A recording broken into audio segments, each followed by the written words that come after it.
Mga kapuso, itinaas na ang wind signal number 3 sa ilang lugar sa Northern at Eastern Samar at sa Bicol Region bago ang inaasahang landfall bukas ng Bagyong Opong. Alamin natin ang latest kay Amor La Rosa ng GMA Integrated News Weather Center. Amor! Salamat, Emil. Mga kapuso, posible pang lumakas ang Bagyong Opong bago pa man tumama o tumawid sa lupa. Kaya paghandaan pong mabuti ang magiging epekto nito at ng pinalalakas na southwest monsoon o habagat. Dahil po sa bagyo, maraming lugar na ang isinailalim sa wind signals. Nakataas na ang signal number 3, dyan po yan sa Sorsogon, pati na rin sa northern portion ng Masbate, kasama po ang Ticao Islands at Burias Islands. Signal number 3 din, dyan po sa northern Samar, northern portion ng eastern Samar, at ganoon din dito sa northern portion ng Samar.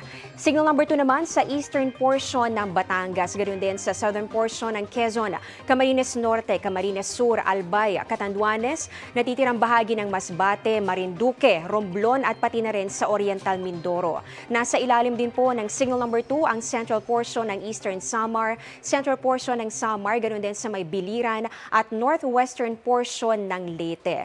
Signal number 1 naman, dito po yan sa Metro Manila, central and southern portions ng Isabela, Quirino, Nueva Vizcaya, Ifugao, southwestern portion ng Mountain Province, Benguet at pati na rin sa may southern portion ng Ilocos Sur. Kasama rin po dito ang La Union, Pangasinan, Aurora, Nueva Ecija, Tarlac, Zambales, Bataan, Pampanga, Bulacan, Rizal at pati na rin po ang Cavite. Kasama rin po dito ang natitirang bahagi ng Batangas, Laguna, natitirang bahagi ng Quezon, Occidental Mindoro, Cuyo Islands at Calamian Islands.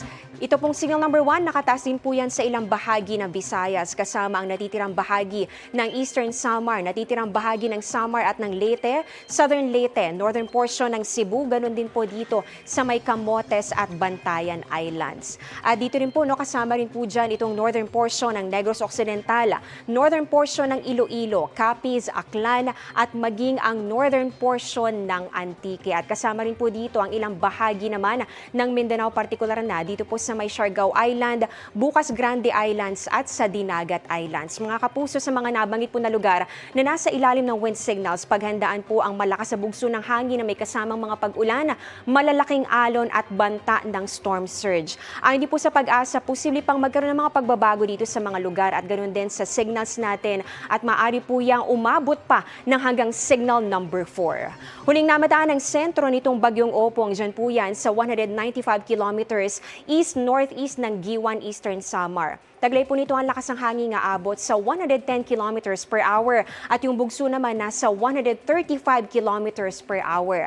Kumikilos po ito pakanluran sa bilis na 15 kilometers per hour at sa latest track po na inilabas ng Pag-asa, posibleng tumama itong Bagyong Opong. Dito po yan sa Northern Samar o di kaya naman ay dito po sa northern portion ng Eastern Samar bukas ng madaling araw. Sunod po nitong tutumbukin ito namang Bicol Region kung saan po ito posibleng magkaroon ng isa pang landfall dito sa may Sorsogon bukas ng umaga.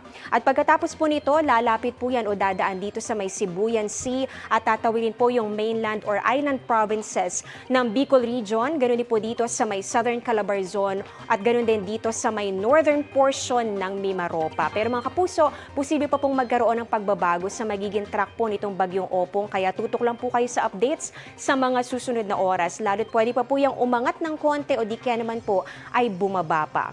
Bago makarating po yan dito po sa bahagi po ng West Philippine Sea, yun nga po yung magiging movement at yun nga po ay mangyayari dito po Sabado ng madaling araw, maaari pong nasa West Philippine Sea na po yan. At ayon po sa Pag-asa, posible na makalabas na po ito ng Philippine Area of Responsibility Sabado ng hapon, pero depende pa po yan kung ito po ay medyo bumagal o bumilis pa ang pagkilos. Bukod po sa direktang epekto ng Bagyong Opong, dapat ding paghandaan ng epekto ng southwest monsoon o yung hanging habagat na magdadala rin po ng mga pag-ulan at bugso ng hangin sa malaking bahagi po ng ating bansa.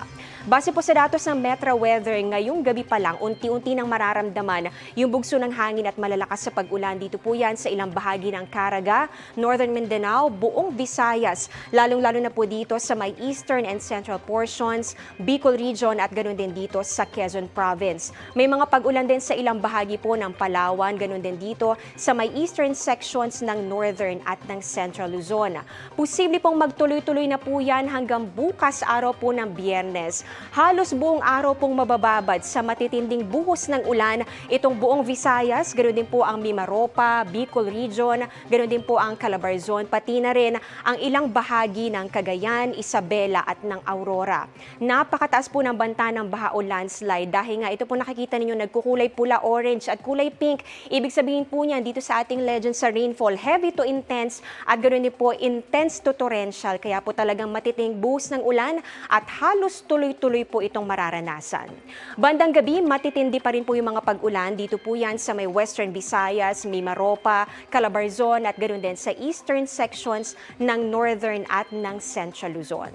Dito naman sa Metro Manila, mataas din po ang tsansa ng mga pabugso-bugsong ulan bukas.